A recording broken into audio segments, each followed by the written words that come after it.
sanctions, and Israel says the resolution will not advance peace. Expelled ANC Youth League leader Julius Malema says he is prepared to go to prison for political reasons if necessary. Yesterday, prosecutors added the charge of racketeering to the money laundering charges he already faces. This carries a sentence of life in prison. Malema's case was remanded until April and moved to the High Court in Pretoria. Outside the court, Malema assured his supporters that he never pocketed any money unlawfully.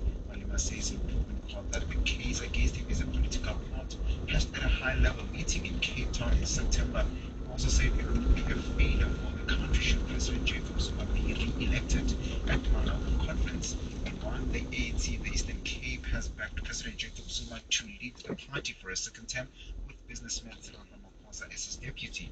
Zuma received 392 votes, while his deputy, Kgalema Motlanthe, has 211.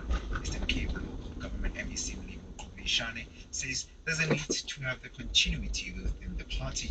Meanwhile, the Limpopo ANC missed its deadline to nominate those it wants to lead the party for the next 5 years after its conference was disrupted yesterday. The provincial secretary Sobek Lachanyana says delegates have been invaded by the hooligans.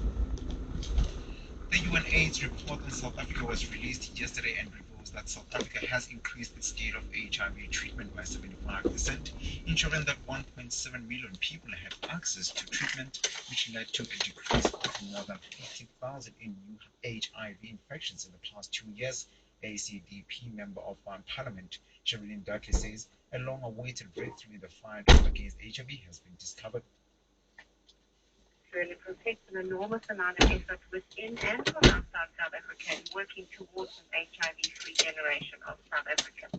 And finally, Israel Ambassador Ron Plaster told the UN General Assembly before the vote on Palestinian non-member observer status that Israel is prepared to live in peace with the Palestinian state, but for peace to endure, Israel's security must be protected. He says the resolution will not advance peace, will not change the situation on the ground, and will not change the fact that the Palestinian Authority has no control over Gaza. None of these vital interests of peace, none of them, appear in the resolution that will be put forward before the General Assembly today, and that is why Israel cannot accept it. The only way to achieve peace is through agreements that are reached by the parties and not through the UN resolutions that completely ignore Israel's vital security and national interests. And because this resolution is so one-sided, it doesn't advance peace, it pushes it backwards. Finance news that the rand is trading at 8.91 cents to the US dollar and 11.56 cents to the euro. 1 British pound will cost you 14.96. Gold is selling at $1,715.20 a fine ounce, and Brent oil is quoted at $111.14 a barrel. In a weather forecast, Gauteng is partly cloudy with Pretoria reaching a high of 25.